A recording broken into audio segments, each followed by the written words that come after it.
نحمدہ ونصلی ونسلم علی رسولہ الکریم۔ 1935 کا زمانہ ہے، ہٹلر کی حکومت ہے اور جو اپنے انتہائی زوروں پر ہے۔ تو بندہ جب زوراور ہوتا ہے وہ بہت سارے نئے نئے تجربات کرنے کی کوشش کرتا ہے۔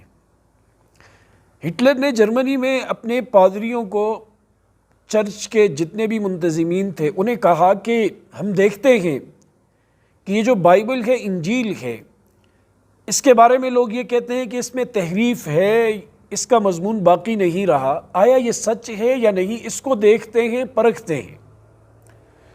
اس کے لیے انہوں نے ایک جگہ کا انتخاب کیا، ایک چرچ کا، اور پوری جرمنی سے جہاں تک ممکن ہو سکتا تھا 70 نسخے انجیل کے منگوائے، بائبل کے 70 والیوم منگوائے، اور ان کو آپس میں ان کا موازنہ کیا، کمپیریزن کیا کہ ایک بائبل میں کیا ہے اور دوسرے میں کیا ہے۔ وہ جیسے جیسے پڑھتے گئے تو حیرت زدہ رہ گئے، ان کی آنکھیں پھٹی کی پھٹی رہ گئی، ایک دوسرے کو سوالیہ انداز سے دیکھنے لگے، کیونکہ ایک بائبل میں کچھ تھا اور دوسرے میں کچھ اور تھا۔ مثال کے طور پہ ایک بائبل میں دن کی بات لکھی تھی تو دوسرے میں وہی رات کی تھی۔ ایک بائبل میں کسی کی ترقی کا راز بتایا گیا تھا تو دوسری بائبل میں تنزل کی باتیں تھیں۔ یعنی زمین و آسمان کا فرق انہوں نے بائبل کے اندر مختلف نسخوں کے اندر دیکھا، سر پکڑ کر بیٹھ گئے کہ یہ کیا ماجرا ہے۔ اور یہ وہ زمانہ تھا کہ جب پریس اتنا عام نہیں تھا، یہ نسخے ہاتھوں کے لکھے ہوئے تھے۔ انہوں نے کہا چلو ہماری تو یہ حالت ہے، ذرا قرآن مجید کو دیکھیں جو مسلمانوں کا ہے، اس کے اندر کتنی کمی ہے، کتنی کوتاہی ہے، کیا ترمیمیں ہیں، کیا تحریفیں ہیں۔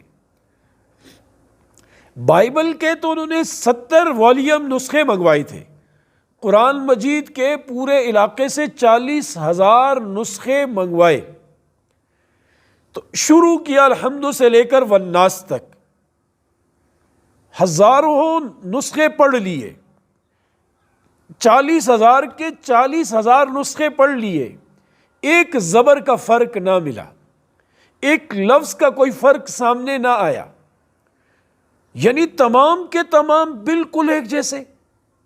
حیران رہ گئے کہ ایسا کیسے ہو سکتا ہے، ایسا ہو سکتا تھا، ہو سکتا ہے، کیونکہ قرآن مجید کی حفاظت اللہ نے اپنے ذمہ لی ہے۔ اِنَّا نَحْنُ نَزَّلْنَا الذِّكْرَ وَإِنَّا لَهُ لَحَافِظُونَ، کہ اے مسلمانوں ہم نے اس قرآن مجید کو نازل کیا ہے، اے انسانوں ہم نے اس قرآن مجید کو نازل کیا ہے اور ہم ہی اس کی حفاظت کریں گے۔ اس کے الفاظ کی حفاظت بھی ہم کریں گے، اس کے معانی کی حفاظت بھی ہم کریں گے، اس کے مورد کی حفاظت بھی ہم کریں گے، اس کے شان نزول کی حفاظت بھی ہم کریں گے، اس کے اندر بیان کیے گئے واقعات کی حفاظت بھی ہم کریں گے، اس کے اندر ذکر کردہ مسائل کی حفاظت بھی ہم کریں گے، مستقبل کے حوالے سے جو پیشن گوئیاں کی گئی ہیں کہ کیا کیا چیزیں رونما ہوں گی، ان کی حفاظت بھی ہم کریں گے، انبیاء کے معجزات جو اس میں ذکر ہوئے ہیں ان کی حفاظت بھی ہم کریں گے۔ اور اللہ پاک نے اس کی حفاظت کی، ایسا عجیب نظام بنایا کہ آج دنیا حیران ہے کہ چھوٹے چھوٹے معصوم بچے قرآن مجید کی حفاظت کر رہے ہیں، اپنے سینوں میں اس کو محفوظ کر رہے ہیں۔ اور قرآن مجید نے آج سے کئی سو سال پہلے جب یہ نازل ہوا تھا تو عرب دنیا جب لکھنے کی ماہر تھی، عرب دنیا جب نثر لکھنے کی، اشعار لکھنے کی مہارت کی عروج یعنی کہ ثریا پر پہنچی ہوئی تھی، انہیں چیلنج دیا تھا، قُلْ لَئِنِ اجْتَمَعَتِ الْجِنُّ وَالْإِنسُ عَلَىٰ أَن يَأْتُوا بِمِثْلِ هَٰذَا الْقُرْآنِ لَا يَأْتُونَ بِمِثْلِهِ وَلَوْ كَانَ بَعْضُهُمْ لِبَعْضٍ ظَهِيرًا۔ اے نبی علیہ السلام آپ ان سے کہہ دیجئے اگر دنیا کے سارے جنات اور انسان جمع ہو جائیں اور مل کر وہ قرآن مجید جیسی کتاب لانا چاہیں، مل کر وہ قرآن مجید جیسی دوسری کتاب لکھنا چاہیں، بنانا چاہیں، لا یأتون بمثلہ، وہ اس جیسی کتاب نہیں لا سکتے، نہیں لکھ سکتے، وَلَوْ كَانَ بَعْضُهُمْ لِبَعْضٍ ظَهِيرًا، اگرچہ یہ ایک دوسرے کے مددگار ہو، سب مل کر ایک ایجنڈے پر اکٹھے ہو جائیں تو یہ قرآن مجید جیسی کتاب نہیں لا سکتے۔ اور پورے قرآن مجید یہ تو اللہ پاک نے چیلنج کیا ہی، پھر فرمایا کہ اگر یہ 10 صورتیں اس جیسی نہیں لا سکتے، ایک صورت اس جیسی نہیں لا سکتے، پورے قرآن مجید میں بہت ساری جگہوں پر اس کا ذکر ہے۔ تو یہ قرآن مجید اللہ کی کتاب ہے اور یہ ہمارے لیے درس انقلاب ہے۔ دیکھیں، ہم نے قرآن مجید، آج کا مسلمان زوال پذیر کیوں ہے؟ کیونکہ وہ قرآن مجید سے بہت دور ہے۔ ہم نے قرآن مجید کو چومنے کے لیے، تبرک کے لیے صرف رکھا ہوا ہے، قرآن مجید کے مضامین پر غور نہیں کرتے، قرآن مجید کے اندر ذکر کردہ جو دستور حیات ہے اس کو نہیں اپناتے۔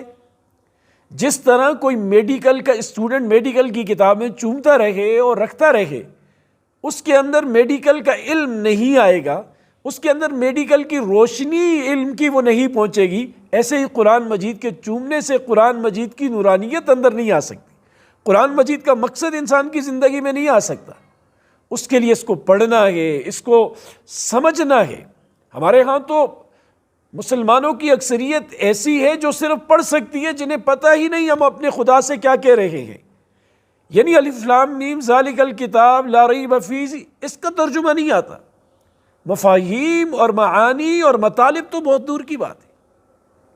اپنے بچوں کو قرآن پڑھائیں، الفاظ بھی معانی بھی، تاکہ ہمارا بچہ جہاں دنیا کی کوئی ڈگری حاصل کرے تو ساتھ میں قرآن مجید بھی اس کی زندگی میں، اس کی ڈگریوں میں سر فہرست ہو۔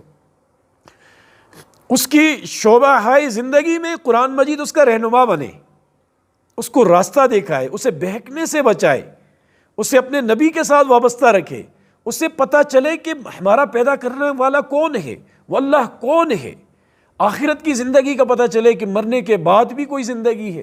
یا ہم اگر بالا دست ہیں، بالا نشین ہیں، ہم سے کوئی پوچھ نہیں سکتا، لیکن ایک ذات ہے جو پوچھے گی، جہاں ہمیں ترازو میں تولے گی ہمارے اعمال کو۔ تو یہ سب قرآن مجید کھولنے کے بعد پتہ چلے گا۔ اس لیے قرآن مجید پڑھیں، اس پر عمل کریں، اس کے معانی کو سمجھیں اور قرآن مجید کی دعوت میں اپنا حصہ ڈالیں۔ اپنے گھر میں سے ایک بچہ حافظ بنائیں، کم از کم اپنے گھر میں سے ایک بندہ ایسا ضرور پیدا کریں جو قرآن کے سارے معانی کو سمجھ سکتا ہو۔ اور یہ آج کل جو ایک لت چل پڑی ہے کہ اصول ضوابط کا نہیں پتہ ہوتا، فنون کا نہیں پتہ ہوتا، اردو کے ترجمے دیکھ کر خود کو بندہ کچھ سمجھنے بیٹھ جاتا ہے، یہ چیز غلط ہے۔